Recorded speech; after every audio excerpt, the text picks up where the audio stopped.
Recently, I found myself spending more time paying attention to how people are behaving when money is involved. I'm particularly interested in the dynamics of power in relation to money. This could include having power over people who are working in jobs that we perceive to be quote unquote beneath what we do professionally.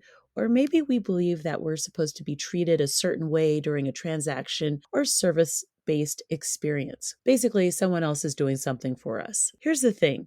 I've long believed that the American adage that the customer is always right is actually really wrong. I've never liked this belief because it abdicates responsibility to behave with a certain level of decorum and basic respect in informal and formal professional settings that we find ourselves in. And this abdication of responsibility has been the setting for many people losing their livelihood over real or imagined slights during a business transaction. Not sure what I mean? Listen on.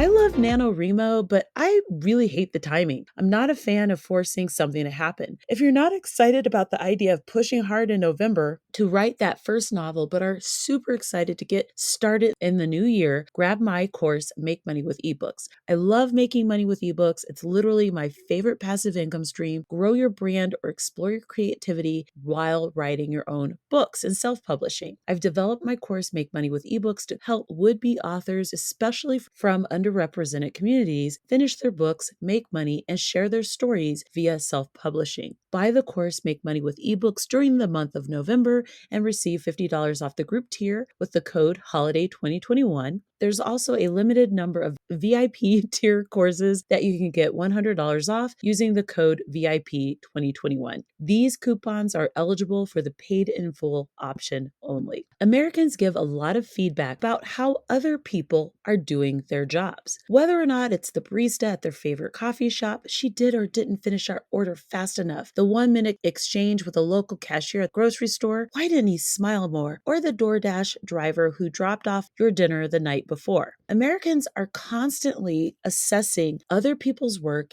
and in the process, a lot of us are running with the perceived power that gives us. And I'm going to tell you, a lot of you guys are acting like assholes. So, how do I know that? Let me share. I've done my fair share of side hustles in my life. I've done so many, I've lost count. Many of those I've done because those side hustles were helping me pay off thousands of dollars of debt and increase my income. Working those side hustles weren't without an energetic cost. I was often super tired because I was rushing in between jobs. In fact, when I first started side hustling in earnest, I was working in one city and side hustling in the city that I actually lived in. My side hustle at that time was at a high-end olive oil shop. To this day, this is one of my favorite side hustles I've ever done. I had a great time working there. I worked there for 3 years. Interestingly enough, those customers at that place were super easy to work with. They had really deep pockets. In fact, during the holiday season, a well known Denver Nuggets basketball player walked in, dropped like $500 in 1 minute, and left. He also had the largest diamond earring in one ear that I've ever seen. It would like basically rival someone's engagement ring. It was huge. My point is, I noticed that people who would come into that store, they had a lot of money.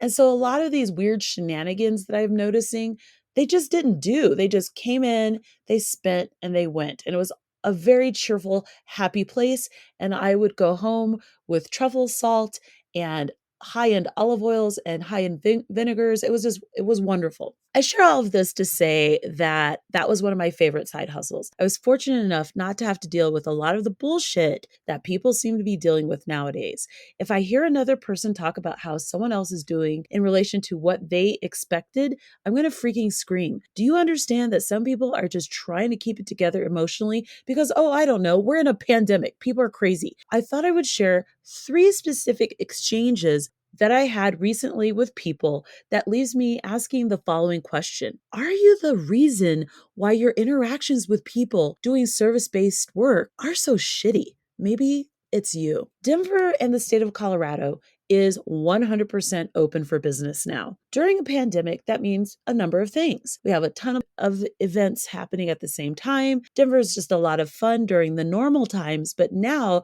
there's just so much to do. It's a little overwhelming. Events, venues, restaurants, and just other spaces that normally kind of struggled to have staffing, they're short staffed, just like places across the country. And by the way, we actually pay 14, I think it's 14.88 for minimum wage for hourly jobs, and it's somewhere around $9 for tipped positions. So we're paying above what is the national minimum wage. So I share this to say that people are working really hard to make sure that when patrons come into those spaces or clients that they're having a good time. Okay. As I start to socialize again and just do stuff outside of my house, I've discovered, sadly, that I don't have as many people to do all the fun things with that I enjoy doing. So basically, I'm having to kind of start over again with connecting with people, making friends. This is something that I've heard from a lot of people. People have moved, people that I know have small kids. They're just now getting their kids vaccinated if they're 5 years old or older. So it's just a weird time. Luckily for me, I'm pretty scrappy and I'll go out and do things and just am very thoughtful about how I'm going to grow my social circle. Now, I say this to say that I've started doing a few side hustles a month because I don't have a lot of time, but a couple times a month I'm out and about doing side hustles. So instead of waiting to attend my favorite events, I've decided to work them because I don't always have people to go to these events with. I end up meeting new people. I make money for coffee and crypto. I enjoy some cool events and meet really nice new people. It's been a win-win-win. These side hustles have allowed me to see Joe Coy and Tiffany Haddish. By the way, Tiffany was a complete surprise. No one knew she was going to be at that comedy show. It was incredible. I laughed for 3 hours straight. It was the most laughter that I'd done in like 3 years. So it was amazing. I hung out with Michael Rooker from Guardians of the Galaxy and that zombie show that I keep forgetting the name of. I met James Marsters or Spike from Buffy the Vampire Slayer, and I met Edward James Olmos, who is on the Mayans MC and also played the captain on Miami Vice, which is actually like I'm really obsessed with him. He was so nice, and he was like, "Are you watching Mayans MC?" And I'm like, "Not yet." And he's like, "You need to watch it." I've been watching it. It's amazing. Anyway, my point is I love my side hustles. So I was at Comic Con, which is where I met all those people. I got to kind of lurk around William Shatner, aka Captain Kirk, for you Trekkie stands, because I'm a Trekkie stan. He made a lot of money that day. And I also helped out Zachary Quinto's team, young Spock, while he was at Comic Con. I share all of this to say that people work for a variety of reasons: to make extra money, to attend events for free, to be employed in general, in order to eat, to buy insurance. You get the picture: boredom, crypto money, whatever. Basically, you have no idea why people are working the jobs that they're working. With that in mind, I'm going to share why you might be getting bad service or eating a lot of spit burgers right now. Basically, I want to ask you to consider that bad service might not be the issue, but how you act in moments of financial power just might be what's getting you bad service everywhere. Maybe, just maybe, people aren't lazy, and maybe, just maybe, you're being an asshole. This past weekend, I worked the Jim Gaffigan show. You know, the guy who's like, "Hot Pockets, bacon." Hilarious. Like, they were so fun. They were held here in Denver. He's going across the country. He's freaking hilarious. If you get a chance to attend one of his shows, I highly recommend. I don't side hustle that much, again, because I don't have a lot of time. But I said yes to doing this event and had a great time. In this case, I was scanning tickets to let people into the show.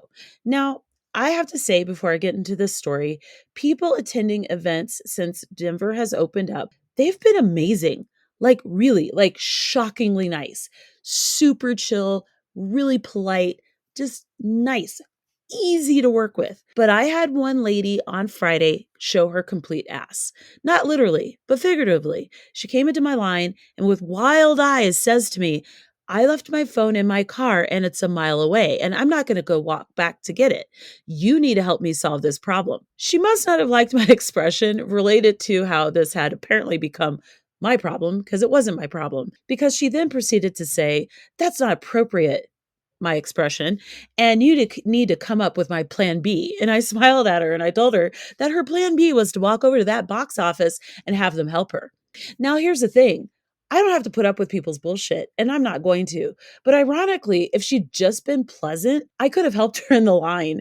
But I'm not putting up with being talked down to because I don't have to. I'm my own boss.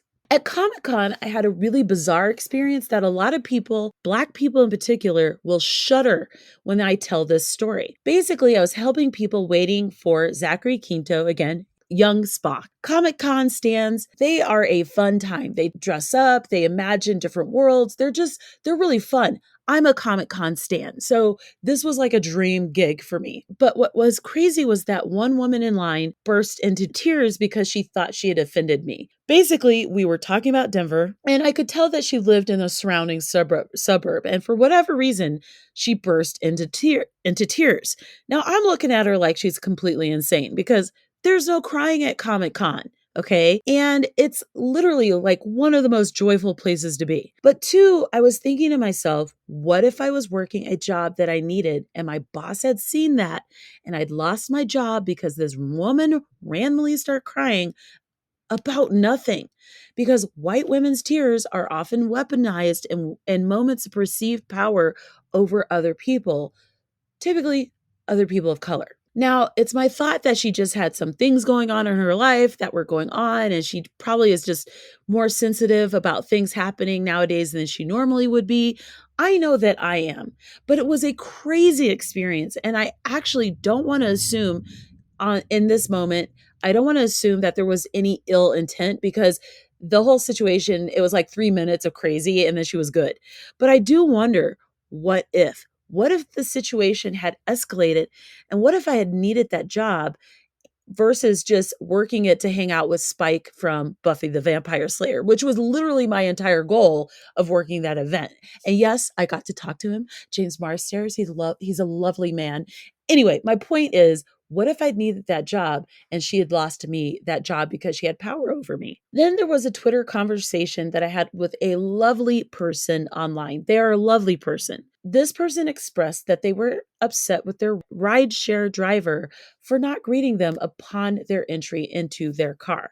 Now, before I say more, I actually agreed that it would have been nice of the driver to greet her, just like a simple politeness. But what I'm focused on, really, in terms of a rideshare ride, is did we arrive safely? Did they drive a regular route versus extending the trip and increasing my fare? Basically, I'm just really unwilling to call people out or jeopardize their livelihood over a perceived slight or just something that's just a small thing. Is it really a slight, or do they have something on their mind? Are they introverts, or did they receive some bad news? I guess I just wonder why we assume the worst as it relates to you versus assuming that people are human with stuff going on. Or some people just don't want to chit chat. Just because they work in public doesn't mean they want to chit chat with you. They don't. It is a lot to be dealing with 2022 or 2021. It's a lot. And maybe they just don't want to chit chat.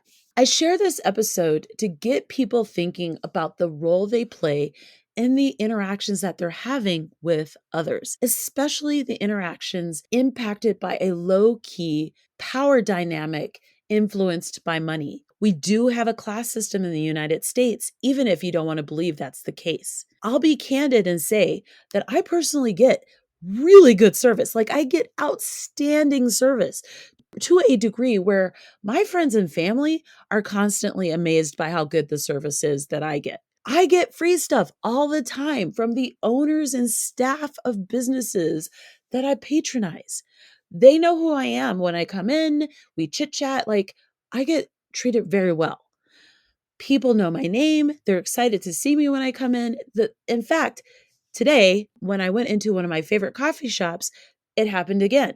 The secret, I treat people the way that I would like to be treated. My last question, my final question to you is the following. How are you showing up in interactions with other people? Are you showing your ass? Or are you practicing some degree of self awareness? Are you always experiencing bad service or having intense interactions with people? Like, is that always happening to you? And have you ever wondered what's the common denominator? Just saying. For some food for thought. Let me know what you think about this episode. Hope you're having a beautiful day.